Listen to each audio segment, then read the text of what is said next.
और उसके साथ पूरा वो मैच करूंगी, फिर वाह क्या लगूंगी मैं।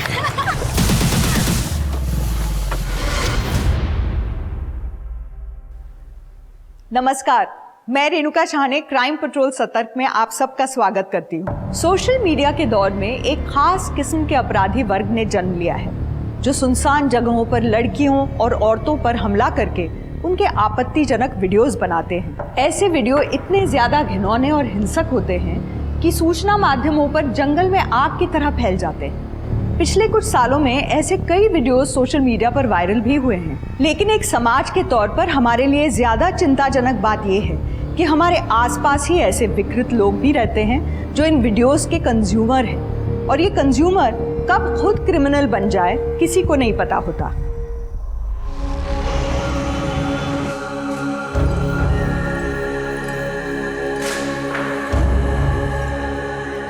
तेरी मौसी ने तेरे लिए लड़का देखा है, देख कैसा है। अच्छा। अरे अरे बोलना, अच्छे से बोलना, कैसे है बाबा? आप इसको क्यों फोटो दिखा रहे हो? अब पसंद नापसंद ये बताएगी हमको? मतलब हमको नहीं पता कि इसके लिए सही क्या और गलत क्या है। आप मौसी को बोल दो शादी के बाद आगे बढ़ाओ। 23 साल की हो गई है, अगर अभी भी शादी नहीं की ना तो लोग थूकेंगे हम पे, बोलेंगे इतनी जवान लड़की को घर में बिठा रखा है। ठीक है, मैं मौसी से बात करता हूँ।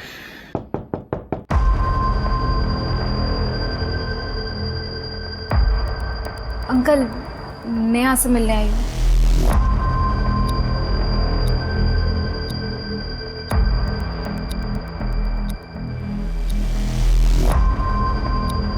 बाबा, ये विद्या का घर पे आना मुझे बिल्कुल पसंद नहीं है। एक तो इसकी खुद की शादी नहीं हुई है और इसका देख के नेहा भी शादी के लिए मना करती रहती है। अब उसको मना क्यों नहीं करते घर पे आने के लिए? तू जानता है ना, मैं विद्या को घर आने से मना नहीं कर सकता। तू कर सकता है, तू मना कर पाएगा?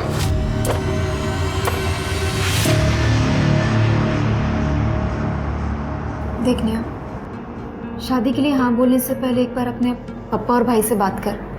उन्हें बता कि तेरे साथ क्या हुआ है, वो देखना जरूर कुछ करेंगे। जो भी हुआ उसे मैं एक बुरा सपना समझ के भूल चुकी हूँ। छोड़, मैं इस बारे में बात नहीं करना चाहती। देख, तू जा यहाँ से। नेहा, मैं तुझे ऐसे घुट-घुट के जीते हुए नहीं देख सकती हूँ। तू एक काम कर, तू मेरे साथ पुलिस स्टेशन चल, हम वहाँ पे जाके सब कुछ बता देंगे। तू चल। अगर तेरे साथ ये सब हुआ होता तो तू जाती पुलिस के पास? तू चाहती कि तेरे बाबा को ये सब पता चले? तू जा।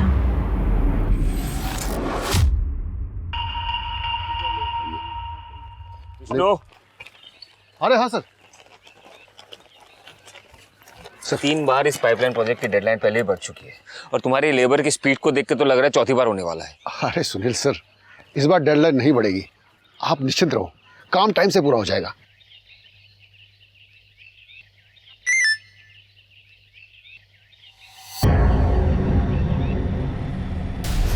इसमें मेरी क्या गलती है? सब कुछ तो तेरा किया धरा है ना। और जाओ उस विद्या के साथ हीरोइन बन के कॉलेज में पढ़ने जाती है कि मॉडलिंग करने जाती है तू?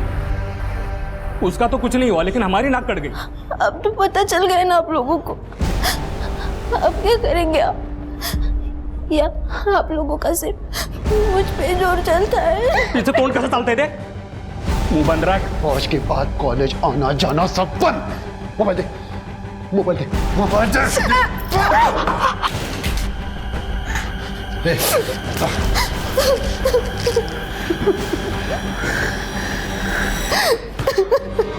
राहुल, मौसी से बात कर, उसको बोल शादी के लिए कैसा भी लड़का चलेगा, घोड़ा गधा सब चलेगा, बस इसकी जल्दी से शादी करके बला सर से टालनी है।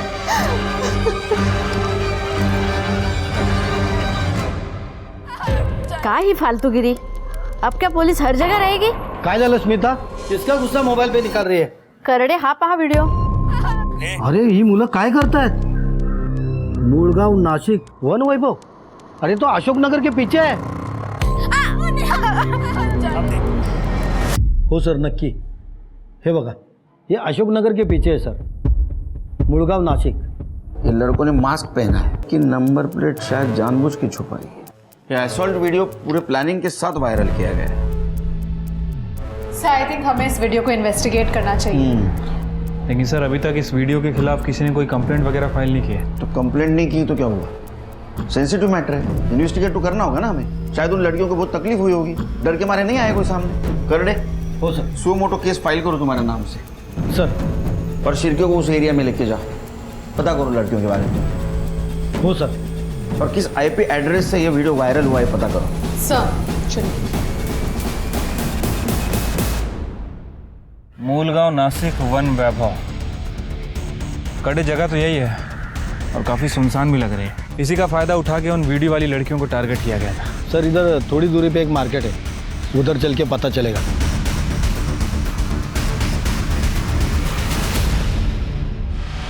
क्या हमारे रिलेशनशिप को दूसरों के पर्सनल मैटर में क्यों ला रही है? ये विष्णु का घर का मामला है। देखो मुझे इसमें पढ़ने की कोई शौक नहीं है, समझी? सुनील, विष्णु काका तुम्हारे अंडर में काम करते हैं। अगर तुम उनसे बात करोगे तो कम से कम नेहा को मारेंगे नहीं, रोज पीटते हैं उसको। तुम्हें शौक होगा दूसरों के पर्सनल मैटर में अपनी टांग अड़ाने की, मुझे नहीं है। मुझे नहीं पता था तुम इतने बड़े नामर्द हो। देखो हमारी रिलेशनशिप एक जगह, मैं तुम्हारा बॉयफ्रेंड हूँ, तुम मुझसे से बात नहीं कर सकती। जो हो वही बोल रही हूँ। असली मर्द होते ना नेहा को बचाते, विष्णु काका से बात करते, ये नामर्द की तरह पीछे नहीं हटते। सर वो एरिया काफ़ी सुनसान है और अशोक नगर और सुभाष नगर के बीच में पड़ता है, लेकिन वहाँ पे बहुत ज़्यादा आबादी है। हमने फ़ोटो लेके इधर उधर पूछताछ भी की, लेकिन सर वो लड़की कहीं भी हो सकती है। सर ये लड़की आई है। अरे कहाँ थी आप? हम लोग आपको ढूंढ रहे हैं, यहाँ तक कि सो मोटो केस भी बना लिया हम लोगों ने। और वीडियो में कौन लड़की थी, वो कहाँ है? सर बताती हूँ। हाँ बताइए। सर मैं विद्या कांबड़े, और इस वीडियो में जो लड़की है वो मेरी फ्रेंड है नेहा सावरे, जिसका रेप हुआ है। उसका रेप भी हुआ है? जी सर, मयूर और उसके दोस्तों ने मिलकर नेहा का रेप किया है। तुम्हारे सामने? नहीं सर। कितनी देर बाद होश आया तुम्हें? सर करीब आधे घंटे के बाद। तब तक मयूर और उसके दोस्त चले गए थे और नेहा बेहोश पड़ी थी। मयूर? मतलब तुम जानती हो इन लड़कों को? जी सर, वो मेरे ही इलाके के हैं। मयूर कुलकर्णी, देवदत्त राणे, सूरज देशपांडे और ये मल्हार जोशी। लेकिन इन लड़कों ने तुम लोगों के साथ ऐसा क्यों किया? मयूर और उसके दोस्त दूसरे समाज के हैं, मैं और नेहा दूसरे समाज के हैं। और मयूर के फादर मेघनाथ कुलकर्णी पॉलिटिशियन है। और हमारी कॉलेज में डिबेट हुआ था ये सामाजिक गैर बराबरी के बारे में, जिसमें नेहा ने कुछ बातें बोली थी और मयूर को पसंद नहीं आई थी, जिसका सबक सिखाने के लिए वो नेहा के साथ ये सब किया है। बैठना नहीं है, बैठ चुके हैं, तभी तुम लोगों को अच्छा नहीं लग रहा है। और मयूर वो जमाना गया जब तुम लोग हमारे लोगों को डरा कर रखते थे। हे विद्या, तेरे को जितना भी उड़ना है ना उड़ ले, लेकिन एक बात याद रखा, राज हमारा ही चलेगा और तुम जैसों को ना जूतों की नोक पर रखेंगे हम। तू मुझे अब अपनी जूते के नोक पर रख कर दिखा। मजा आया एक थप्पड़ में, एक और चाहिए। क्या हुआ मयूर, कुछ याद आ गया क्या, जो जूता और नोक दोनों भूल गए? कब का झगड़ा था ये? 20 दिन पहले। तुम्हारे घर में पता है ये? नहीं सर, घर पे किसी को नहीं बताया। अगर बताते तो बात और बढ़ जाती। और सर मयूर ने इस झगड़े का सबक सिखाने के लिए नेहा के साथ ये सब कुछ किया है। और ये असॉल्ट और रेप वाली घटना कितनी तारीख को हुई? 10 अक्टूबर, जब हम कॉलेज से वापस आ रहे थे। 10 अक्टूबर, आज 18 अक्टूबर, 8 दिन हो गए। 8 दिन के बाद आप आ रही है, वो भी अकेली। वो नेहा कहाँ है? हमारी ऐसी सिचुएशन नहीं थी कि हम जो चाहे वो कर सके। और सर मैं अभी भी आपके पास नहीं आती कि नेहा को बचाने के लिए मेरे पास इसके अलावा और कोई रास्ता नहीं है। नेहा को क्या हुआ? सर नेहा के बाबा और दादा उसको रोज मारते हैं इस वीडियो की वजह से। मुझे तो डर है कि वो लोग कहीं उसको मार ही ना दें। और नेहा भी सुसाइड की बातें करती है। सर वो टूट चुकी है। प्लीज आप लोग उसे बचा लीजिए, प्लीज। उसका एड्रेस दो। तुम्हारी लड़की के साथ इतना कुछ हुआ, तुमने पुलिस स्टेशन आना चाहिए। उसको मार रहे हो। सर अगर हम पुलिस के पास जाते हैं तो मयूर का बाप मेघनाथ हमें जिंदा नहीं छोड़ता, इसलिए हम सबको जानकर भी चुप बैठे। नेहा, तुम्हें हमारे साथ चलना होगा मेडिकल करवाने के लिए, और तुम्हें किसी से डरने की जरूरत नहीं है। पुलिस तुम्हारे साथ है। पुलिस नहीं चाहिए हमें, जो होना था हो गया और आगे कुछ नहीं करना है हमें। आप लोग जितना मामला बढ़ाओगे ना उतनी हमारी बेइज्जती होगी और मयूर के बाप से दुश्मनी अलग। अरे कैसे भाई हो तुम? अपनी बहन का भला छोड़कर बाकी सब कुछ सोच रहे हो। चाहती क्या है तू? समाज में इसकी बदनामी हो, कोई इसके साथ शादी ना करे तो इसके दोस्त है या दुश्मन? सर आप जरा इस विद्या से पूछिए, मयूर के साथ दुश्मनी इसने ले ली, थप्पड़ इसने मारा मयूर को, फिर मयूर ने मेरी बहन के साथ इतना सब कुछ क्यों किया और इसको तो छुआ तक नहीं। क्या? सर हमें तो लगता है कि नेहा का ये कांड इसी ने करवाया है। दिमाग खराब है तुम लोगों का। नेहा तुम्हारे साथ जो कुछ भी हुआ बहुत गलत हुआ। तुम्हारे रेपिस्ट को सजा मिलनी चाहिए, किसी का भी बेटा हो। तुम्हें लगता है उन्हें सजा मिलनी चाहिए? लगता है? अभी फिलहाल उसको मेडिकल के लिए लेके जा रहे हैं हम लोग। घर आएगी वो। बुरा व्यवहार किया तो मैं बुरा व्यवहार करूंगा, जिम्मेदार तुम लोग होगे।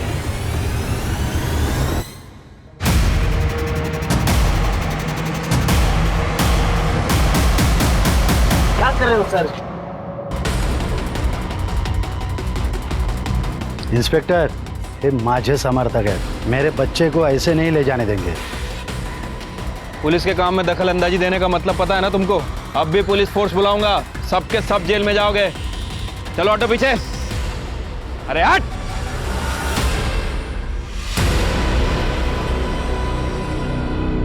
गलत नहीं है सिर के। मयूर और उसके दोस्तों को तो हमने अरेस्ट कर लिया, लेकिन नेहा के भाई राहुल के बाद में भी दम है। क्योंकि अगर मयूर को विद्या से दुश्मनी निकालनी थी तो उसने नेहा के साथ क्यों रेप किया हा? और विद्या को ऐसे ही छोड़ दिया बिना मारे पीटे। सर देखा जाए तो विद्या नेहा से सुंदर भी है। मयूर के पास पूरा मौका था अपनी दुश्मनी निकालने का, लेकिन फिर भी उसे छोड़ दिया। और सर एक और बात, ये विद्या, मयूर और उसके दोस्तों ने नेहा का रेप किया और वहां से चले गए। उसके बाद इस विद्या को अचानक से होश आ गया। कहीं ये विद्या बेहोश होने का नाटक तो नहीं कर रही थी? सर मुझे पता है आप मुझ पे शक कर रहे हैं, लेकिन आई एम सॉरी, आप अपनी इन्वेस्टिगेशन को गलत दिशा में ले जा रहे हैं। अच्छा तो बताइए दिशा, एक बात बताइए, मयूर ने तुम्हारे साथ दुश्मनी निकालने के लिए नेहा का रेप कर दिया, ऐसा क्यों? और तुम्हें टच तक नहीं किया? मयूर तो क्या, इस पूरे इलाके के बड़े से बड़े हिस्ट्री शीटर में से भी किसी की औकात नहीं है जो मुझे हाथ लगा सके। क्यों?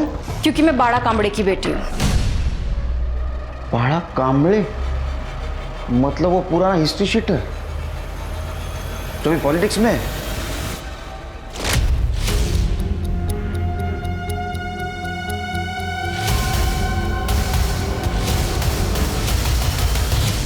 तुम्हारे पिताजी तुम्हारे समाज के लीडर हैं और मेघनाथ उनके अपोजिट पार्टी वाले, और तुमने मेघनाथ के लड़के के ऊपर आरोप लगाए। ऐसा तो नहीं कि अपने पिताजी का करियर चमकाने के लिए सब कुछ खेल खेला है? सर आप कैसी बात कर रहे हैं?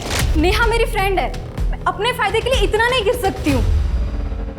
अरे केलकर साहब, वो बाड़ा कामड़े ने बहुत सोच समझ के मेरे बेटे पे केस किया है ताकि दोनों कम्युनिटी में एक टेंशन बढ़े और उसका असर मेरे राजनीति पे पड़े। मेडिकल रिपोर्ट आने दो, सब क्लियर हो जाएगा। अरे वो आएगा तब आएगा। ये देखो मेरे पास में है मेडिकल रिपोर्ट, दिखाइए। इसमें कहाँ लिखा है वो लड़की पे रेप हुआ? दिखाइए। राजनीति छोड़ के हमारा डिपार्टमेंट ज्वाइन कर रहे हैं क्या? कहाँ से लाए? अरे केलकर साहब, आपकी पोस्टिंग अभी अभी हुई है, बहुत सालों से मैं यहाँ काम कर रहा हूँ, समझे? ये मेडिकल रिपोर्ट क्या चीज़ है? पोस्टमार्टम की रिपोर्ट लेकर आ सकता हूँ मैं, लाओ क्या? ले लीजिए। हाँ समझाइए अपने क्लाइंट को, कायदा कानून सिखा रहे मुझे। हाँ, आप इस एरिया में बहुत साल से काम करते, तो मैं भी इस डिपार्टमेंट में बहुत साल से हूँ, समझे? मुझे मत सिखाइए। सरकारी पेपर गैर कानूनी तरीके से हासिल करना क्राइम है, अंदर कर दूंगा।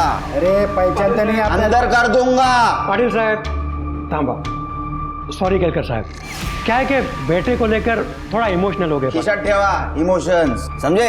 इंटरफेयर नहीं करने का, अंदर। नहीं केलकर साहब, ऐसा हमारा कोई इरादा नहीं है। ये रिपोर्ट को भूल जाइए, आप खुद मेडिकल रिपोर्ट मंगा के देख लीजिए कि सच क्या है। क्योंकि जितना देर आप मयूर को थाने में बिठा के रखेंगे, शहर का माहौल बिगड़ने का खतरा उतना ही ज्यादा है। धमकी दे रहे हैं? धमकी नहीं सर, आप अपना डिसीजन ले लीजिए, हम बाहर वेट करते हैं। हाँ बाहर ही ठीक है सर। Medical report.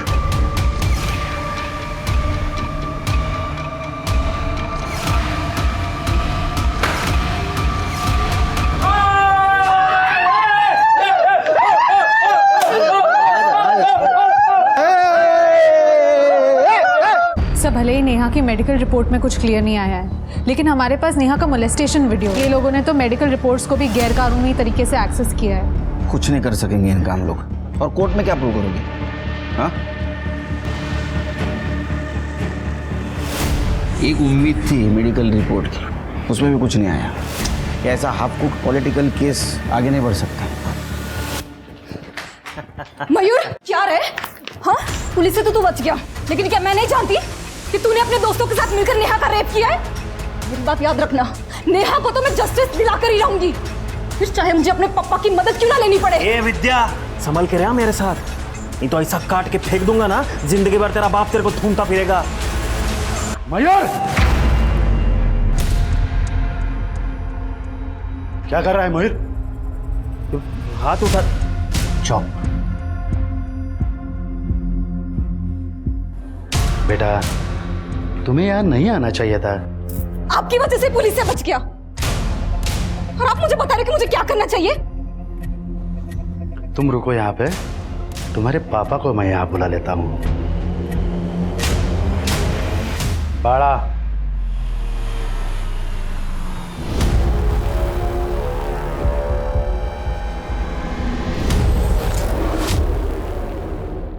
हे बघ बाळा, तुझी मुलगी ती माझी मुलगी, इसलिए मैंने तुम्हें फोन करके यहाँ बुलाया, वरना तुम तो जानते हो जो भी मेरी बेइज्जती करता है उसे मैं फोन नहीं करता, सीधा उठा लेता हूँ,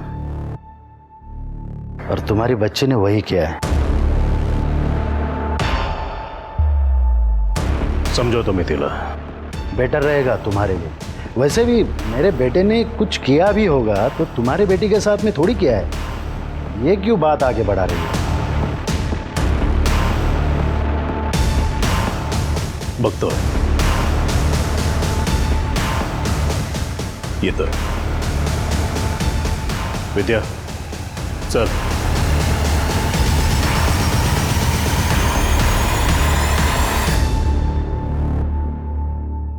हे काय चाललंय? सॉरी पापा, मेरी वजह से आपको वहां आना पड़ा। पापा मैं बहुत परेशान हूँ, मेरी वजह से नेहा के साथ इतना कुछ हो गया और मैं कुछ नहीं कर पाई। बेटा, तुम्हें कुछ करना ही था तो पहले मुझे बता दे, मैं कुछ करता। पापा मुझे कुछ समझ नहीं आ रहा, मुझे इस जगह से थोड़ा ब्रेक चाहिए। पापा मेरी फ्रेंड तान्या है, उसके मम्मी पापा की एनिवर्सरी है 24 को, वो अपने फार्म हाउस जा रहे हैं। वो मुझे बोल रही थी कि मैं भी उनके साथ चलूं। जाऊं क्या? मूड चेंज हो जाएगा।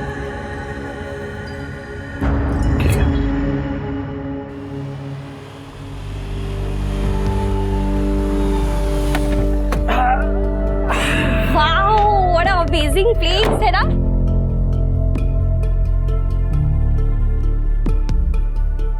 हम लोग खूब मस्ती करेंगे, बहुत मजा आएगा। तू बिल्कुल टेंशन मत ले, तेरी सारी टेंशन दूर हो जाएगी, है ना पापा? हाँ विद्या, देख बेटा, पुलिस अपना काम कर रही है ना, तो अब टेंशन मत ले, मस्त एंजॉय कर। डोंट वरी अंकल, मैं ठीक हूँ। मौसी का फोन आया था, लड़के वाले ने मना कर दिया शादी से। इस पुलिस केस से सारी दुनिया को पता चल गया है नेहा के बारे में। अब क्या होगा इसका? कौन करेगा तेरे साथ शादी? हाँ?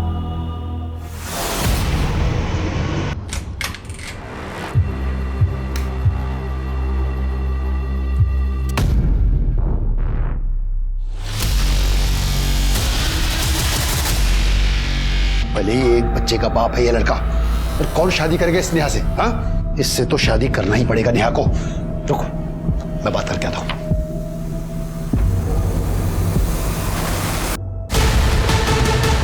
सुसाइड नोट मिला है। जो मेरे साथ हुआ है उसके बाद मेरे जिंदा रहने का कोई मतलब नहीं। बेशर्मी की जिंदगी जीने से तो अच्छा है ना, इज्जत की मौत मर गई।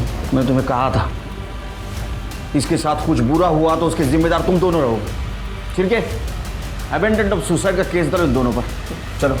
चलो सर, नेहा की पोस्टमार्टम रिपोर्ट आ गई है। सर, रिपोर्ट के हिसाब से उसकी मौत रात में 1 बजे से 4 बजे के बीच में हुई, और फॉरेंसिक टीम को चाकू पर उसी के फिंगरप्रिंट मिले हैं। इसका मतलब नेहा ने सुसाइड ही किया है, उसे ऐसा करना नहीं चाहिए था। सर वो क्या करती, उसे तो टूटना ही था, उसके बाप और भाई ने उसका साथ नहीं दिया। मेक श्योर शिरके कि विष्णु और राहुल के खिलाफ अबेटमेंट ऑफ सुसाइड का केस बने। ठीक है सर। केडकर साहब बाला कामले विद्या गायब है। क्या? हाँ, अपनी फ्रेंड तान्या के पेरेंट्स के एनिवर्सरी पर इगतपुरी वाले उनके फार्म हाउस पर 24 तारीख को 2 दिन के लिए गई थी। 26 को उसको वापस आना था, लेकिन वो नहीं आई, बल्कि उसका फोन आया। हेलो पप्पा, मैं आज नहीं कल वापस आऊंगी, मुझे थोड़ा और टाइम चाहिए। मुझे लगा परेशान है वो नेहा को लेके, इसलिए मैं मान गया। पर आज जब मैंने उसे फोन किया कि कब वापस आ रही है तो उसका फोन बंद था। तान्या को फोन किया था सर। अंकल, विद्या तो 25 तारीख की रात को ही फार्म हाउस से घर के लिए निकल गई थी। विद्या 26 तारीख को घर आने वाली थी, वो 25 को इगतपुरी से निकली।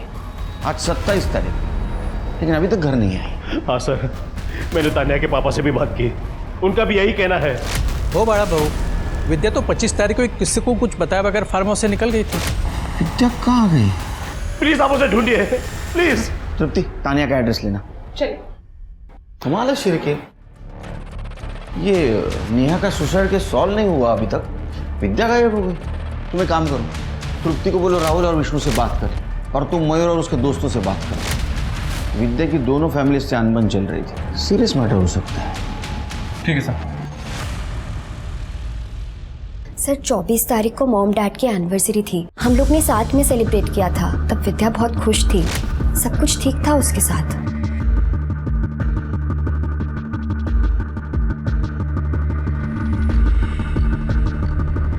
लेकिन अगले दिन पता नहीं क्यों घर जाने की जिद करने लगी।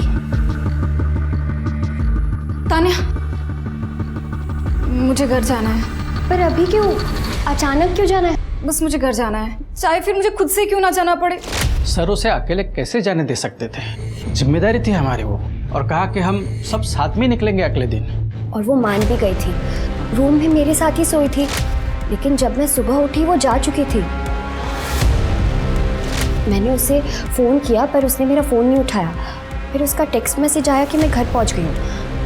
ये देखिए सर। डोंट वरी तान्या, मैं घर आ गई हूँ। मैंने उससे पूछा भी, लेकिन उसने रिप्लाई नहीं किया मेरे मैसेज का। ऐसा कैसे बिना बताए चली गई? तुम कोई प्रॉब्लम में हो जाती तो? तुम लोग घर वापस कब आए? सर अपने स्केड्यूल के हिसाब से कल रात को ही हम घर वापस आ गए।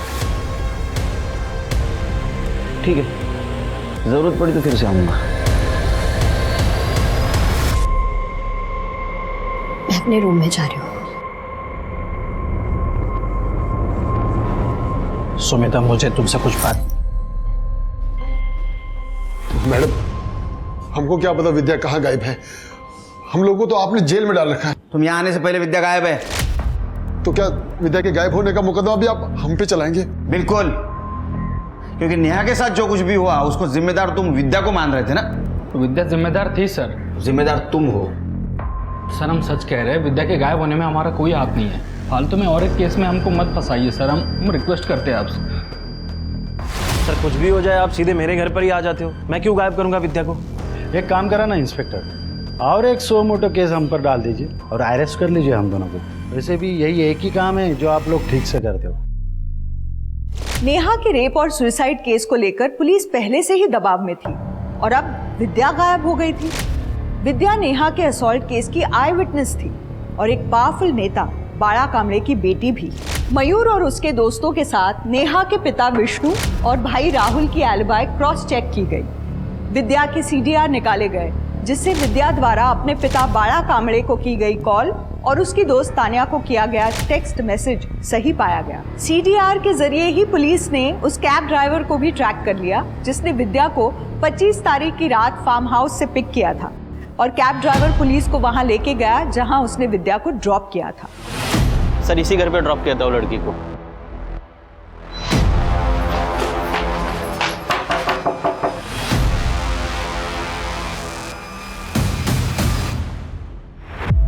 सर मेरा और विद्या का अफेयर चल रहा है। 26 तारीख को उसने मुझे फोन किया सुबह। हेलो हेलो सुनील, मैं तुम्हारे घर आ रही हूँ, मुझे मिलना है। लेकिन जब वो आई उसकी हालत ठीक नहीं थी सर। सुनील विद्या रो क्यों रही हो, क्या हुआ? सुनील, मेरा रेप हुआ है। बस रोती रही। मुझे भी समझ में नहीं आया कि मैं क्या करूं। जब उसके पापा ने उसे फ़ोन किया तो मैंने उसे कहा कि उन्हें कहना कि वो अगले दिन आएगी। हेलो पापा, मैं आज नहीं कल वापस आऊंगी, मुझे थोड़ा और टाइम चाहिए। तो 26 तारीख को सुबह से तुम्हारे साथ थी पूरे दिन भर? जी सर। उसके बाद वो जब थोड़ी सी स्टेबल हुई तो मैंने उससे वापस पूछा उसके रेपिस्ट के बारे में। प्लीज बता किसने किया ये सब? प्रकाश अंकल ने मेरा रेप किया। विद्या की फ्रेंड तानिया, उसके फादर ने उसका रेप किया।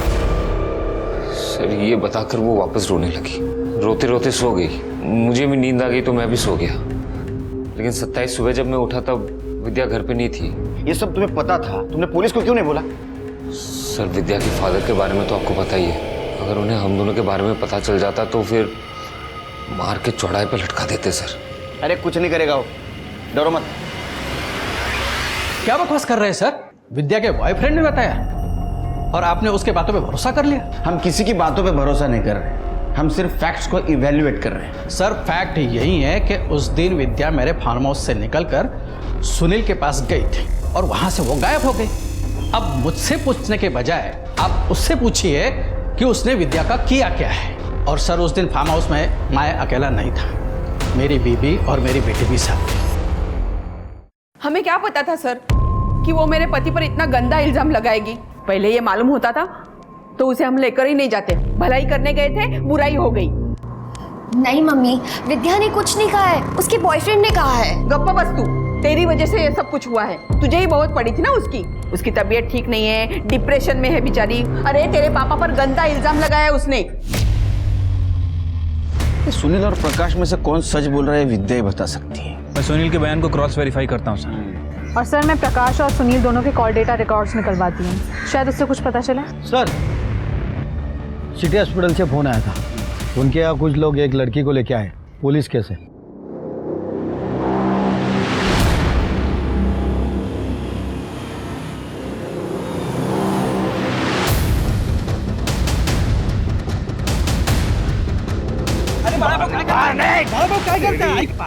मेरी की बेटी के साथ तू गलत कर रहा है। आप भी लोगों के बातों में आ गए, मैंने कुछ नहीं किया बड़ा भाऊ। झूठ बोल रहा था। नहीं बड़ा भाऊ, ये सच कह रहे हैं। इन्होंने कुछ भी नहीं किया। अरे विद्या तो फार्म हाउस से चली गई थी। सुनील इन्हें फंसाना चाहते हैं बड़ा भाऊ, इन्होंने कुछ भी नहीं किया है। मेरी बात मानो, ये सब सुनील का काम है। वो खेल खेल रहा है हमारे सबके खिलाफ। ये लड़की हमें नेकेड हालत में मिली थी। रेप तो हुआ ही है, रेपिस्ट ने हत्या करने की भी कोशिश की थी और शायद मरा हुआ समझकर इसे फेंक दिया गया था। कहाँ मिली? ये एसएन नगर रेलवे स्टेशन के पास। एसएन नगर? सर वहाँ तो सुनील भी रहता है। अच्छा सर, मयूर और उसके दोस्तों की सेलफोन लोकेशन आ गई है। 26 तारीख को जिस दिन विद्या फार्म हाउस से गई थी, उस दिन सुबह 6 बजे से लेकर रात के 12 बजे तक मयूर और उसका दोस्त देवदत्त की लोकेशन प्रकाश के फार्म हाउस की एरिया की थी। हाँ सर, हम दोनों गए थे फार्म हाउस पर, मगर विद्या को मारने नहीं बल्कि उससे समझौता करने के लिए कि वो नेहा के केस से पीछे हट जाए, अपना बयान बदल दे। तो वो नहीं समझी, उसका रेप कर दिया और मरने के लिए छोड़ दिया? नहीं सर, सुबह 6 बजे से हम उसकी राह देख रहे थे फार्म हाउस के बाहर कि कब वो बाहर आ जाए और हम उससे बात कर सकें। लेकिन फार्म हाउस से सिर्फ तानिया और उसके माँ बाप ही बाहर है, विद्या उनके साथ थी नहीं। एक बात बताओ, ये प्रकाश की फैमिली फार्म हाउस से बाहर कब निकली? सर सुबह 10 बजे। आपने कहा था 26 तारीख की रात को ही आप घर आ गए थे फार्म हाउस से, तो फिर 26 तारीख को सवेरे 10 बजे आप कहाँ निकले थे? सर वो उस दिन फार्म हाउस से निकलने के बाद हमारा ट्रैकिंग का प्लान था, इसलिए सुबह ही निकल गए, लेकिन पहुंचे घर को रात को ही। सर प्रकाश के फोन लोकेशन के हिसाब से वो सही कह रहा था। उस दिन फार्म हाउस से निकलने के बाद वो ट्रैकिंग पे गया और वहाँ से वो सीधा अपने घर गया। नहीं शिरगे, फिर भी हम प्रकाश को क्लीन चिट नहीं दे सकते, क्योंकि सुनील के बयान के हिसाब से विद्या ने उसे फार्म हाउस पर रेप के बारे में बताया था और 25-26 की रात तक वो फार्म हाउस पे थी। सर सोचने वाली बात यह है कि अगर उसने विद्या का रेप किया और उसे मारने की कोशिश की तो फिर विद्या को फार्म हाउस से जाने क्यों दिया? अब ये सब बातें विद्या बता सकती है। सर विद्या का बॉयफ्रेंड सुनील, लेबर से पता चला है कुछ दिन पहले विद्या और सुनील में जानलेवा झगड़ा हुआ था।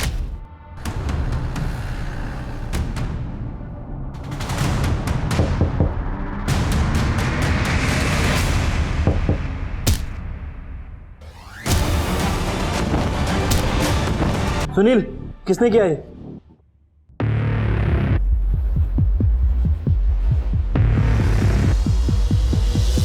छोड़ दीजिए मुझे, छोड़ दीजिए मुझे,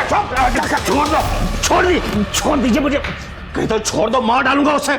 पर बिना शादी के उस लड़के के साथ घूमती थी, रहती थी, सोती थी, छिप समाज में कहीं मुंह दिखाने लायक नहीं छोड़ा इसने हमें। तो उसके रिलेशनशिप से प्रॉब्लम है तुम्हें, हाँ?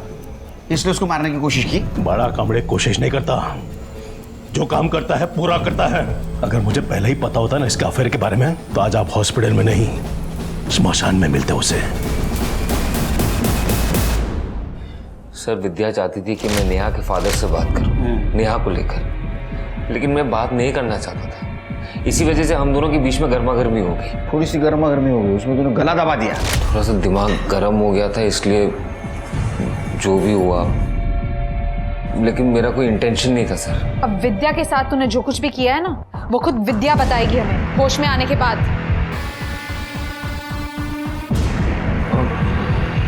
विद्या मिल गई?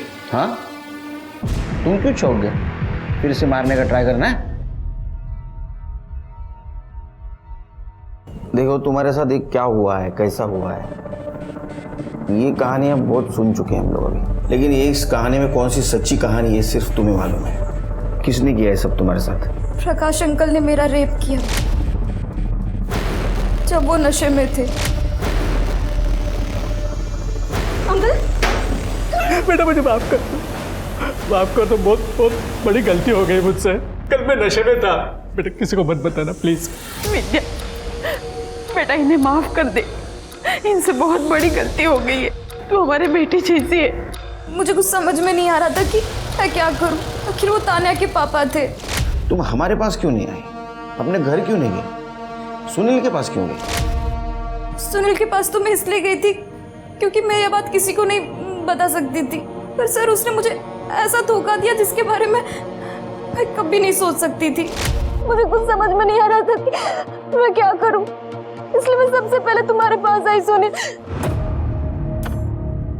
तूने डाला होगा कोई दाना, इसलिए उसने तेरा रेप किया। और तेरी जैसी लड़कियों के साथ ना ऐसा ही होना चाहिए। क्या बोलती थी मुझे? नामर्द। अब मैं तुझे क्या बुलाऊं? और अच्छा हुआ पहले तू मेरे पास आई, पुराने हिसाब भी तो चुकाने हैं। सुनील तुम अमित, मजे लेने क्या? हाँ तो फिर आजा। दिन भर अपने दोस्त के साथ मिलकर सुनील ने मेरा रेप किया। तुमने पापा को कॉल किया था, वो सुनील ने करवाया था? हेलो पापा, मैं आज नहीं कल वापस आऊंगी, मुझे थोड़ा और टाइम चाहिए।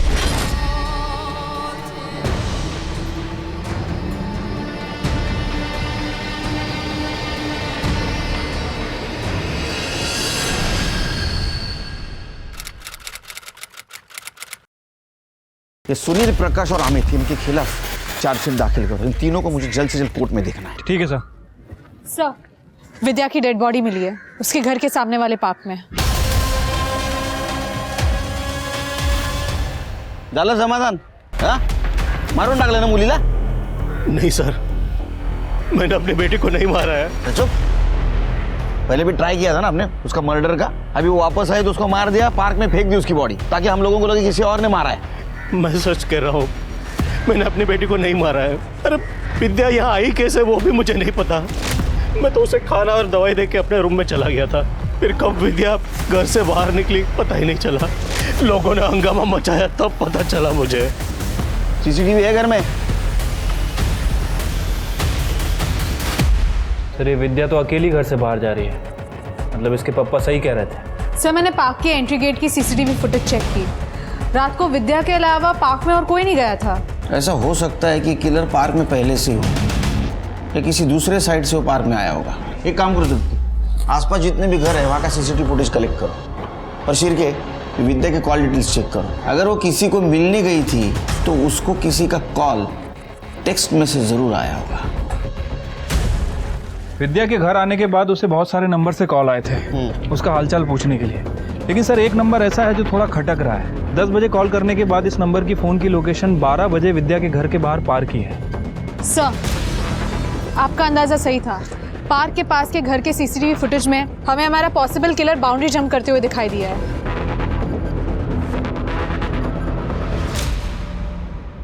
मैडम, मेरे पति प्रकाश ने ही विद्या का रेप किया था। उन्हें बचाने के लिए मैं चुप रही। अब मैं चुप नहीं रहूंगी। मैडम, परसों मैंने अपनी तानिया को रात को घर से बाहर जाते हुए देखा था। क्या है ना तानिया, एक मराठी में कहावत है, जिसका काम उसी को भाए, दूसरा करने जाए तो गड़बड़ हो जाए। समझ रहे हैं ना मैं क्या बोल रहा हूँ? वैसे तुम प्रोफेशनल क्रिमिनल तो नहीं हो, तो तुम प्लानिंग नहीं कर पाई। तुमने क्या किया, विद्या का मर्डर करने गई तब तुम मोबाइल लेके गई। तुम पार्क के मेन गेट से नहीं गई, इसलिए उस सीसीटीवी फुटेज में तुम नहीं आई। तुम दूसरे साइड से, दूसरे कंपाउंड से गई, तो उसके सामने एक घर था, वहां के सीसीटीवी में तुम कैप्चर हो गई।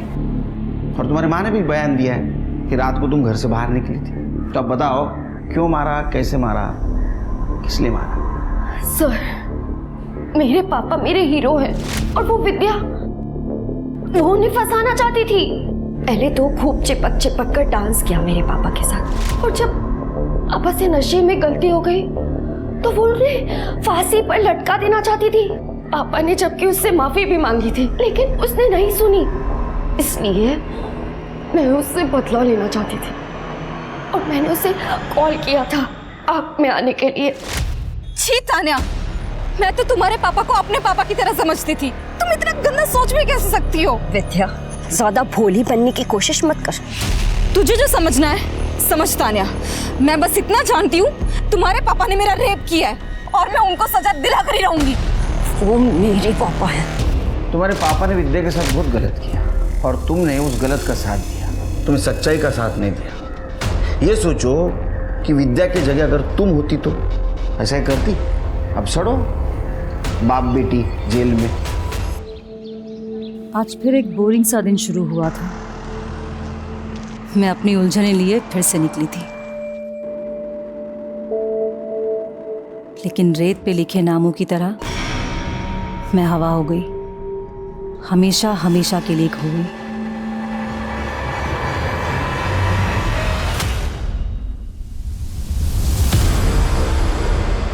बस करो निशांत, कितने सिगरेट पियोगे? दिन ब दिन चेन स्मोकर बनते जा रहे हो। तुम मर जाने दो ना मुझे, वैसे भी कर्जे में डूबा हुआ हूं मैं। तुम्हें मेरी क्या पड़ी है? मुझे नहीं पड़ी निशांत, तुमने अपने गड्ढे में खुद खोदे हैं। मैंने तुमसे कहा था इंडिया में डिटेक्टिव का कोई फ्यूचर नहीं, नहीं, तुम्हें कर्ज लेकर डिटेक्टिव एजेंसी खोलनी। देखो निशांत, अब भी वक्त है, जॉब कर लो। तुम भी कमाओगे, मैं भी कमाऊंगी, दोनों मिलकर। सीधे रास्ते से पैसा नहीं कमाया जा सकता। देखो, अगर ये फेक मर्डर प्लान एग्जीक्यूट हो गया ना, तो पॉलिसी का इतना सारा पैसा आएगा। बस करो निशांत, मुझे लगा कल तुम नशे में थे इसलिए कुछ भी बोल रहे थे, लेकिन नहीं, तुम्हारा तो माइंड ही क्रिमिनल है। उजाली, मैं तुम्हारा किसी क्राइम में साथ नहीं देने वाली हूँ। ठीक है, मत दो साथ मेरा। अगर बीवी साथ नहीं देगी तो रखा क्या है जिंदगी में? ये ड्रामा बंद करो निशांत, मुझ पे कोई असर नहीं होने वाला।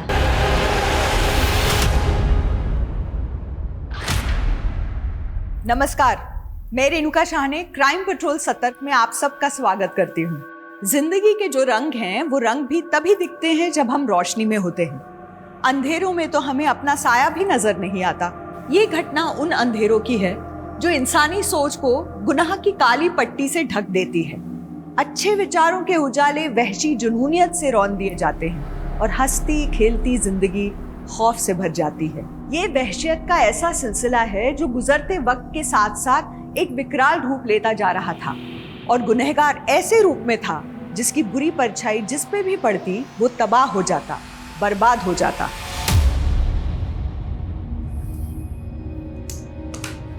दो साल भी नहीं हुई तुम दोनों की शादी को और तलाक चाहिए। आई सजेस्ट आप लोगों को फिर से सोचना चाहिए। सर, मैंने उजाले को कई बार बोला है कि मैं रिहैब सेंटर जाने को भी तैयार हूँ। सिगरेट शराब सब कुछ छोड़ दूंगा, लेकिन ये मुझे मौका नहीं देना चाहती। लगता है ये मुझे तलाक देके किसी और से शादी करना चाहती है। सर, निशांत को झूठी कहानी बनाने की आदत है, और रही बात मौका देने की, तो मैं इसे खुराफाती दिमाग की असल मंशा ना बता के इसे मौका ही दे रही हूँ। खुराफाती? क्या खुराफाती और कैसी मंशा? से इट क्लियरली। सर एक्चुअली ये कहना चाहती है कि मैं क्रिमिनल की तरह सोचता हूँ। अब सर आप ही बताइए, मैं एक डिटेक्टिव हूँ, क्रिमिनल की तरह नहीं सोचूंगा तो होने वाले क्राइम को कैसे रोक पाऊंगा?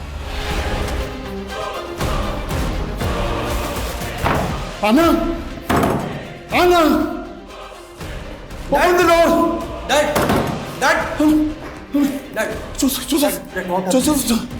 your mom, कॉफी में अटक गई है। अब दरवाजा भी खोल नहीं पा रही है ना। Save her.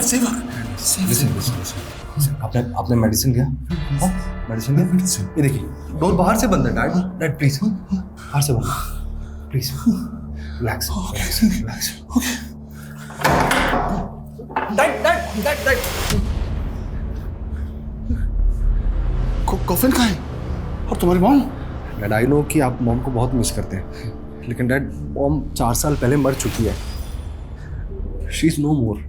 We have cremated her in graveyard. She is in peace now.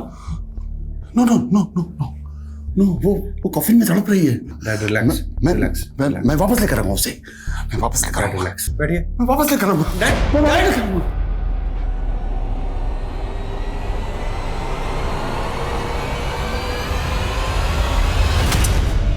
Ruhi, क्या तोड़ा तूने? कितनी बार कहा तुझसे कि बाहर जाकर खेला कर, तू समझती क्यों नहीं है? अच्छा ठीक है, अब रो मत। अब अगर तू कुछ तोड़ेगी तो तुझे डांट नहीं सकते क्या? चल नहीं डांटती, रो मत अब। हाँ मम्मा कहाँ है? वो कब आएगी? भावना जी, एक दिन में 1000 पेड़ लगाने के बाद अब आपका अगला लक्ष्य क्या है? जी मैं तो उस दिन का इंतजार कर रही हूँ जिस दिन हमारे देश का हर एक नागरिक एक पेड़ लगाएगा, और तब हेडलाइंस होंगी, भारत में एक दिन में 1.5 अरब पेड़ लगवाए गए। वाह भावना जी, क्या खूब बात कही है आपने। Thank you. बहू, शादी से पहले भी तुम्हें अपने आप से बड़बड़ाने की बीमारी थी क्या? नहीं माँ जी, मैं तो एक इंटरव्यू की तैयारी कर रही थी। इंटरव्यू? कोई नौकरी मिलने वाली है क्या?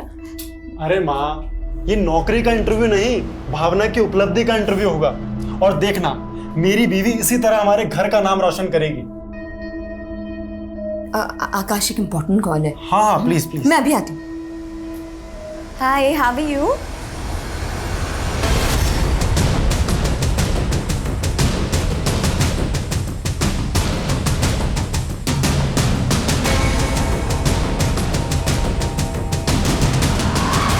मैंने सोचा नहीं था कि मेरी वाइफ इस तरह से सब कुछ खत्म कर देगी। अब ना प्यार रहा ना वफा। क्या उसका अफेयर था? खैर, मैं तुम्हारे साथ एक नई शुरुआत करना चाहता हूं। पर निशान, मैं तो चाहती थी कि पहले हम एक दूसरे को समझें। एग्जैक्टली। शादी की कोई जल्दी नहीं है मुझे। वैसे भी दिल मिल गए तो शादी की क्या जरूरत है। अब आई मीन टू से कि एक इंपॉर्टेंट कॉल है। Thank you. हाँ साली साहिबा, उजाली दीदी कहाँ है? और वो कोर्ट से घर भी नहीं आई और उनका फोन क्यों बंद है? तो क्या मैं उसकी जासूसी करूं? मुझे नहीं पता वो कहाँ है। मैं बाद में बात करता हूं।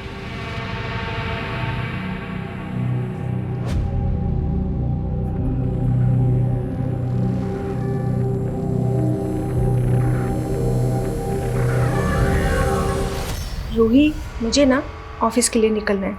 वैसे ही तेरी मम्मा बोल के गई थी कि मैं तुझे अकेला ना छोड़ के जाऊँ, पर अब काम के लिए तो जाना पड़ेगा ना। तो तू एक काम करना, तू ना दरवाजा अंदर से बंद कर लेना और किसी के लिए भी बाहर ना जाना, ठीक है? मम्मा कब आएगी मौसी? मम्मी आ जाएगी। और तुम अब दरवाजा बंद कर लो और मम्मी के अलावा किसी और के लिए दरवाजा मत खोलना। दरवाजा बंद करो।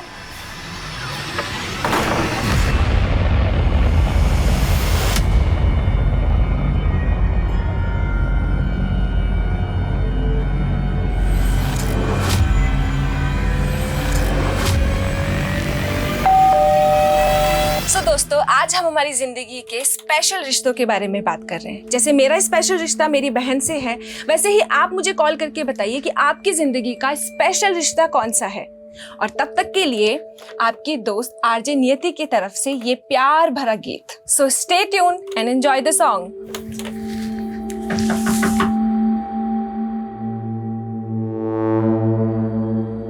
हाय नियति। Hi sir. कल से तुम्हारा ये शो हमें रिवाइव करना पड़ेगा। कल से मैं तुम्हें आफ्टरनून वाला स्लॉट दे रहा हूँ और ये प्राइम टाइम वाला स्लॉट जोसेफ के शो को। It's getting very popular day by day. But sir एक मौका तो दीजिए। डोंट वरी नियति, तुम अपना मॉरल डाउन मत करो। आफ्टरनून वाले स्लॉट पे मेहनत करो। B continue. डैड मैं लेट हो रहा हूँ। मॉम कॉफिन के अंदर है वो। सफोकेशन है ना।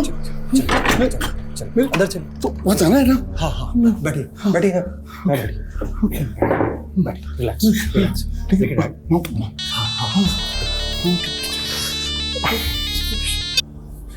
हाँ नियति। जोसेफ आखिर तुमने मेरा स्लॉट मुझसे छीन ही लिया ना। ऐसा कुछ भी नहीं है नियति। मैंने भरत सर को सिर्फ इतना सा कहा था कि मेरे डैड को मुझे दिन में संभालना होता क्योंकि मेरी सिस्टर इवनिंग में वापस आती है, इसीलिए मैं नाइट शिफ्ट कर पाऊंगा। और कोई मैं बाद में डैड।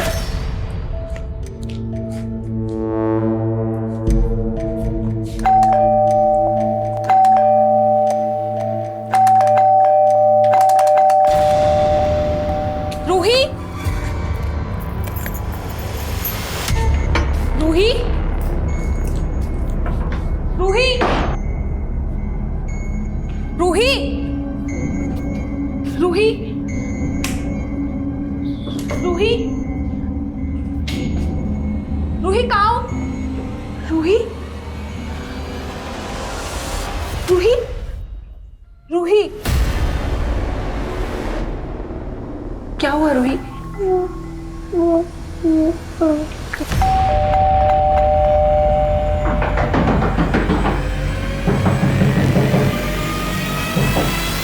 अंकल कौन अंकल? आपकी बीवी कल से गायब थी, तो आपने ढूंढने की कोशिश नहीं की कि वो कहाँ है? सर उजाली मेरे साथ नहीं रहती थी, वो अपनी बहन नियति के साथ रह रही थी। एक्चुअली सर हम लोग तलाक लेने वाले थे। ये मजिस्ट्रेट भी केस को लंबा खींच रहा है। 15 दिन बाद फिर बुलाया है। अब 15 दिन के लिए मैं पति पत्नी बन के रहना पड़ेगा।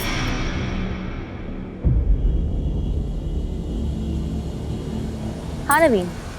सर नवीन सक्सेना एक बिल्डर है। कल उजाली उसी के पास गई थी और आज उसकी। तो आपको लगता है आपकी बीवी उजाली के साथ ये सब उस बिल्डर ने किया होगा? सर नवीन सक्सेना अच्छा आदमी नहीं है, लेकिन उजाली उसे अपना अच्छा दोस्त समझती थी। फिर उजाली की बहन नियति का मेरे पास फोन आया कि वो कल घर नहीं पहुंची। मैंने नवीन सक्सेना को कॉल किया कई बार, लेकिन उसने मेरा फोन नहीं उठाया। उसका कोई रिप्लाई नहीं आया सर।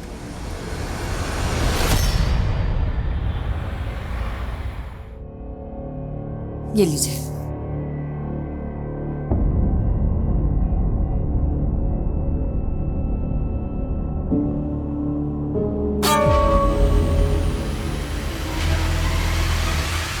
हाँ ठीक है, चलो अब मैं ना फ्रेश होके तुम्हें कॉल करती हूँ। ओके हाँ बाय।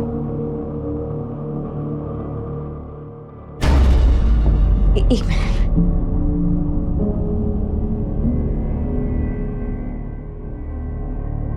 Thank you.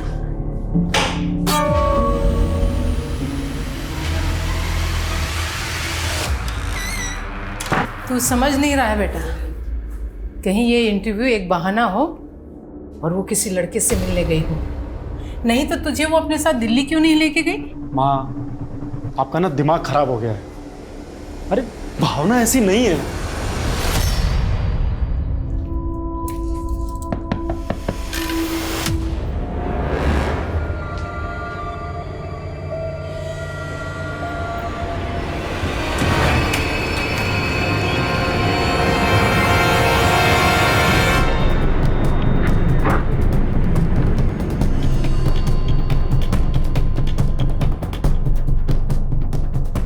मैंने उजाली के हस्बैंड का फोन नहीं उठाया तो कुछ भी बोलेगा। माना कि मैंने उजाली को फोन किया था लेकिन हम मिले नहीं थे। फोन पे उजाली से बात क्या हुई थी? वो अपने क्लाइंट को मेरे टाउनशिप का घर दिखाने वाली थी। कौन सा क्लाइंट? ये तो मुझे पता नहीं है, शायद कोई नया क्लाइंट होगा। वो घर कहाँ है जहाँ उजाली जाने वाली थी? मोदी नगर। सर सुबह मैंने उजाली दीदी को कोर्ट जाते हुए देखा था। उनका फोन नहीं लग रहा था, इसलिए मुझे लगा कि वो बिजी होंगी, पर मैं सोच भी नहीं सकती थी कि उनके साथ ऐसा सब हो जाएगा। उजाली का पहले रेप हुआ, कौन कर सकता उनके साथ ऐसा? सर कुछ समझ नहीं आ रहा है। मासी रूही,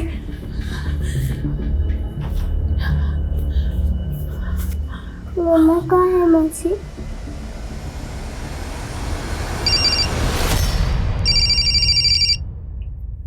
अमनीश,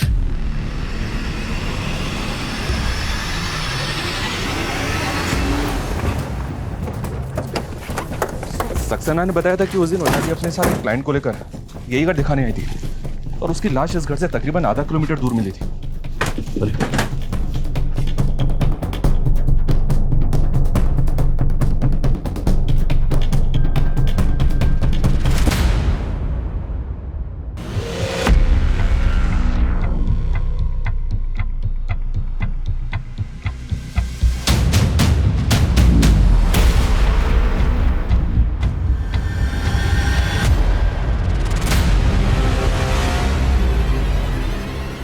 मनीष, सर, ये ड्रैगिंग मार्क्स उसी तरफ जा रहे हैं जहाँ में उजाली की लाश मिली, तो पूरे चांसेस हैं कि उजाली का रेप और मर्डर यहीं हुआ हो। लेकिन सर, सक्सेना ने हमें ये नहीं बताया कि उजाली किस क्लाइंट के साथ यहाँ पे आई थी। आने जाने वाले रास्ते पर कोई सीसीटीवी नहीं है जिससे ये कंफर्म हो सके कि उजाली उस दिन किस क्लाइंट के साथ आई थी। उजाली की कॉल रिकॉर्ड चेक करो, पता करो कौन था जो उस दिन उसके साथ यहाँ पर आया था। देखे तो सही, कहीं ये सक्सेना में घुमा तो नहीं रहा। ये घड़ी, ये कपड़े, ये चश्मा, मैंने पूरा अपने आप को आपकी तरह से डाल दिया और अब आप मुझसे कन्नी काट रहे हो। शुक्र मना तेरी गर्दन नहीं काटी मैंने। सर आप क्या बोल रहे हैं? अरे आपके कहने पे तो मैंने अपना सारा काम धाम छोड़ दिया और आप मुझे काम देने से मना कर रहे हैं। तेरा काम तमाम होने वाला था भिकमंगे, मरने वाला था तो गनीमत समझ बच गया। हट यहाँ से।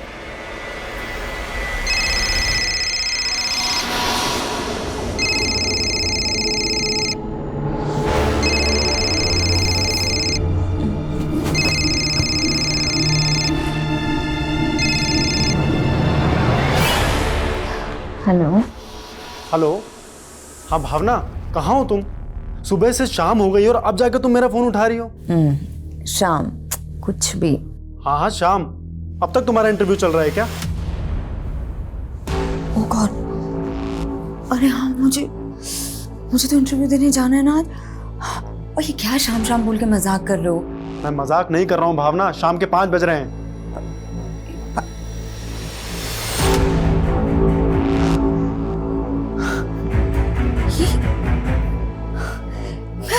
मैं अभी तक सो रही थी। क्या मतलब तुम ये कह रही हो कि तुम कल रात से लेकर अभी शाम के 5 बजे तक सो रही थी? आकाश, मुझे कुछ समझ नहीं आ रहा है कि क्या। मैं कॉल करती हूँ तुम्हें। हाँ, कॉल करती हूँ मैं तुम्हें।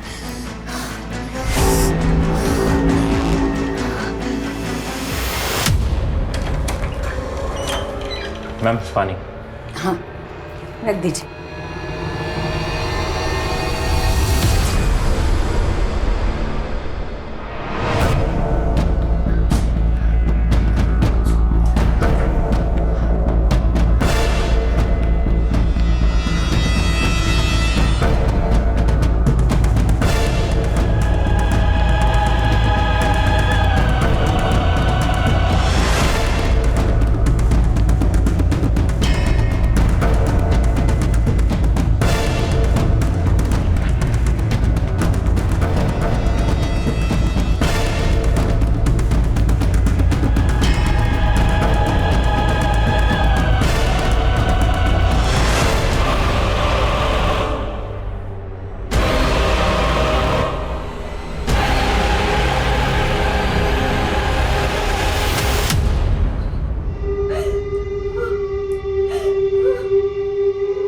सर, उजाली का फोन 7 सितंबर को मोदी नगर में बंद हुआ था। ये पीएम रिपोर्ट के मुताबिक उसी दिन उसका रेप और मर्डर भी हुआ। और एक अजीब बात, उजाली के पति निशांत ने बताया कि उजाली और सक्सेना दोस्त थे, लेकिन उसने ये नहीं बताया कि उजाली उसके साथ काम भी करती थी। Right sir. और जिस तरह से सक्सेना और उजाली के बीच फ्रीक्वेंटली बातें होती हैं, हो सकता है सर दोनों का अफेयर हो, क्योंकि इस बारे में जैसी मैंने सक्सेना से बात की वो बिफर गया। बेकार की बातें करना बंद कीजिए आप। मैं ऐसा क्यों करूंगा उजाली के साथ में? वो क्लाइंट भी नहीं मिला हमें जिसके बारे में आपने बताया था। मैं कौन है वो? तो ढूंढिए ना। वो मेरे लिए काफी घर बिकवा चुकी थी और बिकवा भी रही थी। आई एम श्योर कि वो जिस इंसान को घर दिखा रही थी ना, वो गलत इंसान है। उसी ने उजाली के साथ में उस घर के अंदर कांड किया है। उजाली के कॉन्टैक्ट लिस्ट में जितने भी नंबर हैं सबको इन्वेस्टिगेट करो और सक्सेना पे नजर रखो। जी सर। और एक बात, मैं ये उजाली और निशांत की सुनवाई कर रहे जैसे मिला था, उनका कहना था कि निशांत और उजाली रूही की कस्टडी के लिए फाइट कर रहे थे, जबकि रूही उनकी सगी बेटी नहीं है सर। रूही को अडॉप्ट किया उन्होंने।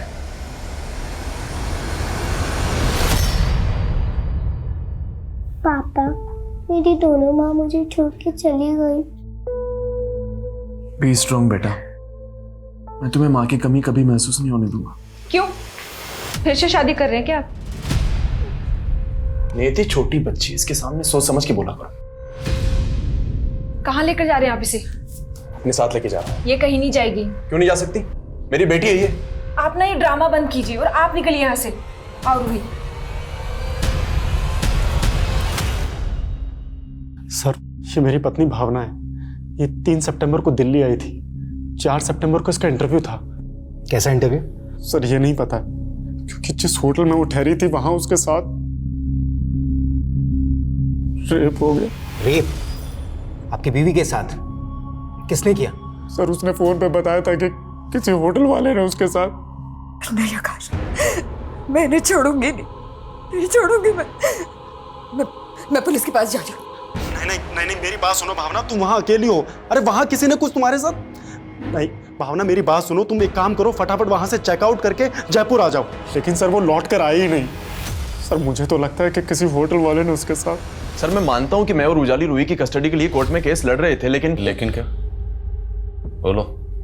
अब इस लेकिन का जवाब तुम्हें देना कि तुम्हारी बीवी उजाली तो इस दुनिया में रही नहीं। शादी को महज 2 साल हुए थे, 10 साल की बच्ची को अडॉप्ट किया। कहाँ से अडॉप्ट किया? सर वो हमारी कॉमन फ्रेंड थी, नगमा।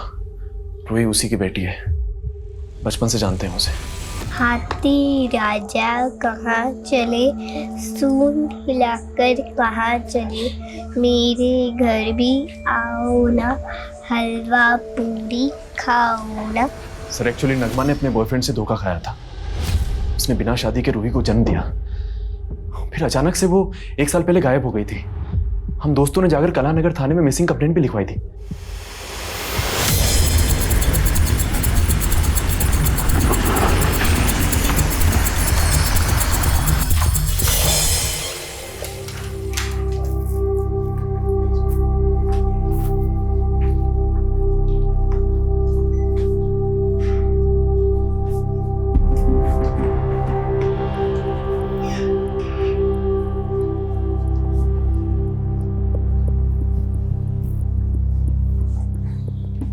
इस कॉरिडोर की सीसीटीवी फुटेज दिखाओ। सर इस कॉरिडोर में सीसीटीवी नहीं है, और हमने कहा ना ऐसा कुछ नहीं हुआ। सर जिस दिन भावना ने चेक इन किया था, मैंने तब की सीसीटीवी चेक की, उसमें कुछ अटपटा लगा। सर ये आदमी 3 तारीख को यहाँ आया था, और सर जब भावना होटल से चेकआउट कर रही थी तब ये फुटेज में जाते हुए दिख रहा था। कौन है ये आदमी? सर गेस्ट ही होगा, 1 मिनट चेक करके बताता हूँ। मैं नगमा मिसिंग केस की फर्स्ट स्टडी कर रहा था। नगमा 1 साल पहले गायब हुई, और नगमा का फ़ोन भी मोदी नगर वाले हाईवे के पास ही बंद हुआ, और वहाँ के एक सीसीटीवी में नगमा आखिरी बार एक सफ़ेद कार में जाते हुए दिखी थी, और उसके बाद नगमा कभी नहीं मिली। नगमा मिसिंग केस का प्राइम सस्पेक्ट था उसका बॉयफ्रेंड सागर। सागर ने पूछताछ में कबूल किया था कि रूही उसी की बेटी है, और उसने कोर्ट से उसकी कस्टडी की डिमांड भी की थी। इस नगमा मिसिंग केस और रूही की कस्टडी में कई ऐसे राज दफन हैं, इनका सामने आना ज़रूरी है। मेरी बेटी ही मेरी जिंदगी थी, और मेरे बिना उसका कोई नहीं था। रूही के लिए मैं कुछ भी कर सकती थी, और उसी के लिए मैं ये खतरा मोल लेने जा रही थी।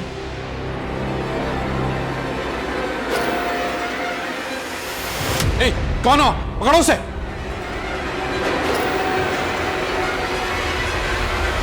सर नगमा को लेकर मैं पहले भी साफ कह चुका हूं कि वो सिर्फ एक काला अतीत थी मेरा, एक ऐसा अतीत शायद मरते दम तक मेरा पीछा नहीं छोड़ेगा। नहीं छोड़ेगा, कभी नहीं छोड़ेगा, क्योंकि हर गुनहगार को उसका गुनाह ऐसे के चोटता है। सर मैंने कोई गुनाह नहीं किया है, सिर्फ एक भूल हुई थी मुझसे, प्यार करने की भूल। तो वो प्यार नहीं, हवस थी। अगर शादी नहीं करनी थी तो करीब क्यों आए मेरे? मना नहीं किया मैंने शादी के लिए, लेकिन बस आज और अभी की जिद मत करो। प्लीज अबॉर्शन करवा लो। तुम्हारी आत्मा मर सकती है, मेरी नहीं। मैं अपने बच्चे को कभी नहीं मारूंगी, कभी नहीं। नगमा के गायब होने के बाद मैं तो रूही को अपनाना चाहता था। ढोंग कर रहा था, या फिर क्योंकि रूही को उजाली ने अपना लिया था, तुझे उजाली से भी नफरत होगी, वही नफरत निकाली तूने। नहीं सर, ऐसा बिल्कुल नहीं है, मेरा यकीन कीजिए, सच कुछ और है। क्या है सच? दरअसल उजाली ने रूही को हासिल करने के लिए मुझे एक पुलिस वाले से धमकी दिलवाई थी। उजाली से उलझने की कोशिश मत कर सागर। कौन बोल रहा है? पुलिस वाला बोल रहा हूँ, और रूही की कस्टडी उजाली को ले लेने दे, नहीं तो नगमा मर्डर केस में मैं तुझे कातिल साबित कर दूंगा। सर सबके लिए नगमा तब मिसिंग थी, लेकिन उस पुलिस वाले ने मुझे कहा था कि नगमा का मर्डर हुआ है। मेरी बात पर कोई भरोसा ही नहीं कर रहा था।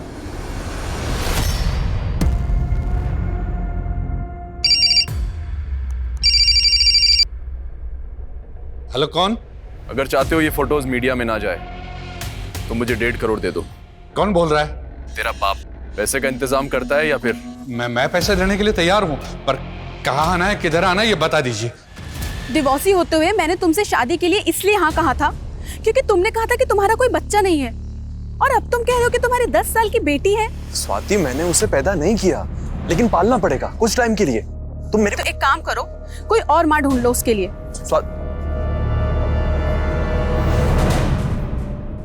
ले पानी पी।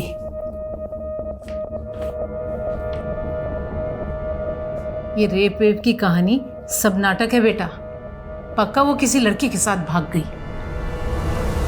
जैन सर, सर ये उसी लेडी की लाश है जिसके पति का कहना था कि उसकी पत्नी का रेप होटल में हुआ है, और होटल भी पास में ही है सर। भावना की बॉडी यहाँ है, और वो आदमी बलबीर जो भावना के सामने वाले रूम में ठहरा था, वो भावना से पहले होटल से बाहर निकला। वो कहाँ गायब है? एक काम करो, आसपास अच्छी तरीके से सर्च करो, देखो कुछ मिलता है। Okay sir.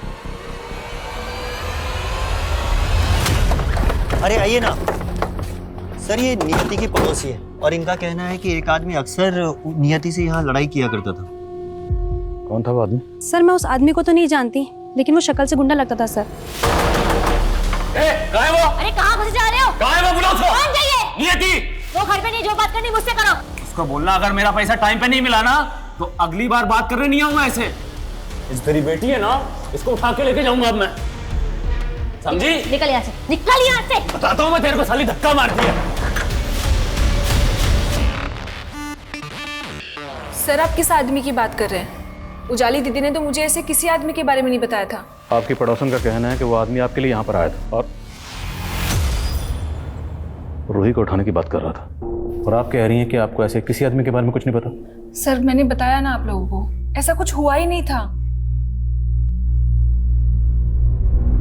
तुम्हारा कहना है कि तुम्हारी बीवी ने कॉल करके तुमको बताया था कि उसके साथ में रेप हुआ था, लेकिन पोस्टमार्टम रिपोर्ट में ये कंफर्म नहीं हुआ है कि उसके साथ में रेप जैसा कुछ हुआ होगा। क्या बात कर रहे हैं सर? भला भावना मुझसे क्यों झूठ बोलेगी? उसने तो तुमको ये भी नहीं बताया था कि वो कहाँ पर इंटरव्यू देने वाली है। कहीं ऐसा तो नहीं है कि तुम हमसे कुछ छुपा रहे हो? सर मैं आपसे सच कह रहा हूँ, मैंने आपसे कुछ नहीं छुपाया है। सुंदर, ये डिटेक्टिव निशान किसी सुंदर की जासूसी कर रहा है? या सर, हमारे ऐसा ही अमर ने निशांत को एक मंदिर के बाहर एक फूल वाले से सुंदर के बारे में पता करते हुए देखा था। फिर मैंने सुंदर के बारे में पता किया सर, ये सुंदर उसी मंदिर के बाहर पहले भीख मांगा करता था। फिर अचानक से इसका हुलिया बदल गया। आसपास के लोग भी इस बात से हैरान है कि इसके पास अचानक से इतना पैसा कहां से आ गया, और अब ये सुंदर गायब है। पता करो इस सुंदर के गायब होने के पीछे की कहानी क्या है, और निशांत उसे क्यों ढूंढ रहा है। कितनी बार कॉल कर चुका हूं आपको, आप बस मुझे घुमाए जा रहे हो। अब तो मेरी वाइफ का डेथ सर्टिफिकेट भी मिल गया है ना, फिर अभी तक पैसा क्यों नहीं मिला पॉलिसी का? आपको तो याद नहीं आया होगा कि वो आदमी कौन था, इसलिए थोड़ी मेहनत हमने की। आपकी पड़ोसन से उस आदमी का स्केच बनवाया, तो स्केच बनने के बाद समझ में आया कि यह आदमी जावेद है, और इस जावेद का फ़ोन नंबर आपके कॉल रिकॉर्ड्स में लगातार नजर आता है। अभी कुछ याद आया आपको? हाँ सर याद आया। सर ये आदमी मुझे नगमा के गायब होने के बाद मिला था, और इसे नगमा से काफ़ी पैसे चाहिए थे। सर ये उसके बाद से मुझे परेशान करने लगा था। याद आ गया ना? तो ये भी याद आ गया होगा कि एक ड्रग पेडलर है और रूही को उठाने की धमकी दे रहा था। क्या छुपा रही हो? सर मैंने बताया ना, मैं आपसे कुछ नहीं छुपा रही हूँ।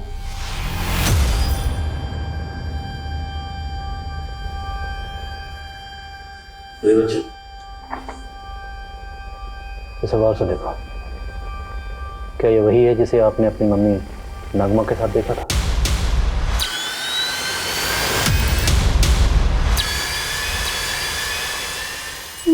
अच्छा रूही, ये बात ना तुम किसी से मत बताना, ओके?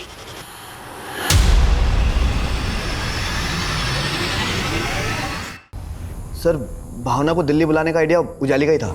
नवीन, मैंने भावना से सेटलमेंट की ट्रिक निकाल ली है। उस सोशल वर्कर को फेमस होने का बहुत शौक है। मैंने उसे गोली दी है कि मैं उसके सोशल वर्क को ग्लैमराइज कर दूंगी, रेडियो पे उसका एक इंटरव्यू करवा दूंगी। इसके बदले वो केस वापस ले लेगी और हमारे टाउनशिप के घर बिकने शुरू। ये सब कुछ सर उजाली अरेंज कर रही थी, लेकिन सर मुझे ये अंदाज़ा ज़रूर हो गया था कि जो भावना का जो रेडियो पे जो इंटरव्यू का प्रोग्राम था ना, ये उजाली की बहन नियति ने अरेंज करवाया होगा। सर, ना ही तो मैं किसी भावना को जानती हूँ, ना ही मैं किसी लड़की का अपने शो पर इंटरव्यू लेने वाली थी।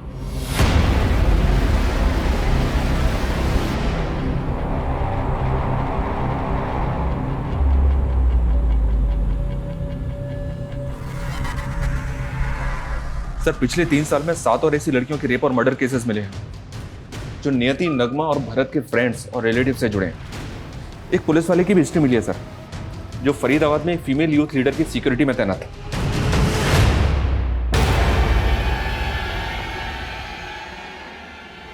उसके बाद उस एएसआई को सस्पेंड कर दिया गया।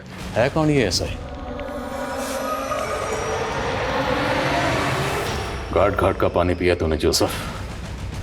रेडियो जॉकी, रेडियो जॉकी से पहले पुलिस का एग्जाम पास किया और उससे पहले होटल में जॉब, और उसी होटल में तुमने 3 सितंबर को भावना को बुलाया था और रूम नंबर 303 के बलबीर सिंह ने तुझे वहां आइडेंटिफाई किया।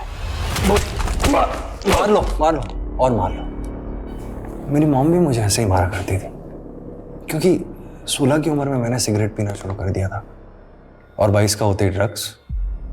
और ड्रग्स खरीदने के लिए मैंने अपनी मॉम का सोने का नेकलेस बेच दिया और वो मार मुझसे सहन नहीं हो पाई। और फिर मैंने क्या किया पता है? मेरे डैड थे, उनकी बात पे किसी ने बिलीव ही नहीं किया। सबको ये लगने लगा कि मेरे पागल बाप की वजह से मेरी मॉम हम सब लोगों को छोड़कर चली गई। और फिर नशे के लिए मैंने ऑड जॉब्स करना शुरू किया। पुलिस एग्जाम क्लियर किया और एएसआई बन गया। नशे की लत मुझसे छूट नहीं पा रही थी और कोई ऐसी लड़की भी तो नहीं मिली ना जिसके साथ मैं सेटल होके शादी करके अपना घर बसा सकूं। मैं जब भी नशा करता था ना तो मैं सेक्स के लिए पागल हो जाता था। और 3 साल पहले मैंने ड्यूटी पर भी नशा कर लिया।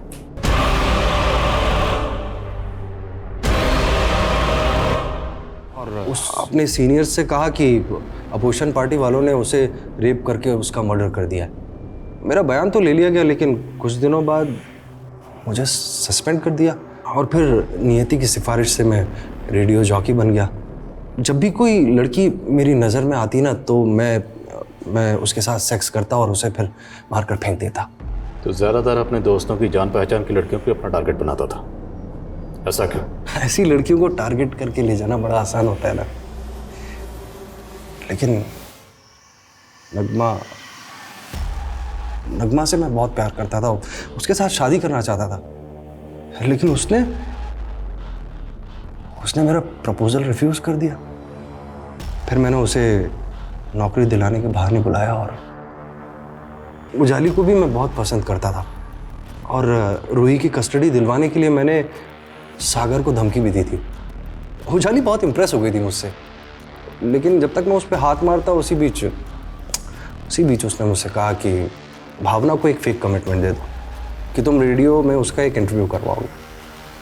भावना को देखते ही मैं उसकी खूबसूरती का कायल हो गया था। मैंने उससे कहा कि मैं सचमुच तुम्हारा इंटरव्यू करवाऊंगा और मैंने उसे दिल्ली के उसी होटल में बुलाया जहाँ पर मैं पहले जॉब करता था। मैंने अपने पुराने बेटे फ्रेंड की मदद से उसके कमरे में नशीला पानी भिजवाया और फिर उसके बाद रात को मौका मिलते ही घुस गया अंदर। मुझे लगा कि उसने मुझे देख लिया है, तो इसीलिए मैं वापस बाहर आ गया और मुझे मेरे फ्रेंड ने बताया कि उसे मुझ पर शक हो गया। तो जब वो वहाँ से निकलने वाली थी मैंने उसे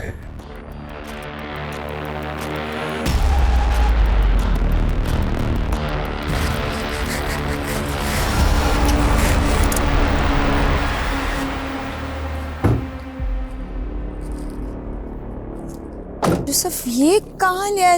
भावना के गायब होने के बाद उजाली सवाल करने लगी थी।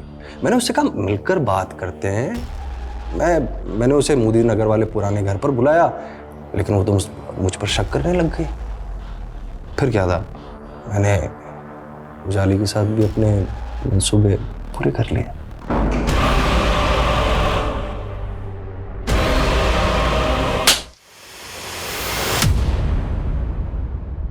न्यूरो साइंटिस्ट पॉल मकलीन के अनुसार इंसानी दिमाग 3 हिस्सों में बटा होता है।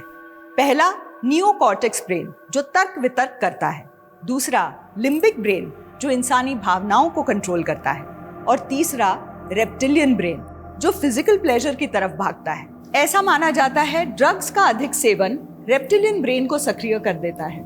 फिर नियोकॉर्टेक्स और लिम्बिक ब्रेन रेप्टिलियन ब्रेन के इशारे पे चलते हैं। इंसान के जज्बात, तर्क वितर्क, सोचने समझने की शक्ति क्षीण हो जाती है और वो हैवान जैसा बर्ताव करने लगता है। जोसेफ इसका जीता जागता उदाहरण है। उसके आसपास रहने वाले लोगों ने कभी कल्पना भी नहीं की थी कि उसके अंदर ऐसा वहशी छिपा था जो 3 सालों में 10 मासूम महिलाओं की जिंदगी निगल गया। इसलिए बेहद जरूरी है कि हम अपने यूथ को ड्रग्स के अंधकार से बचाएं।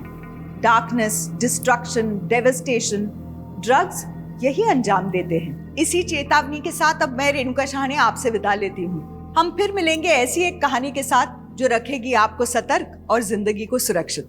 तब तक अपना और अपने परिवार का ख्याल रखिए और देखते रहिए क्राइम पेट्रोल सतर्क। जय हिंद। क्राइम पेट्रोल के और भी दिलचस्प कहानी देखने के लिए हमारे चैनल को सब्सक्राइब करें और बेल आइकॉन दबाना न भूलें।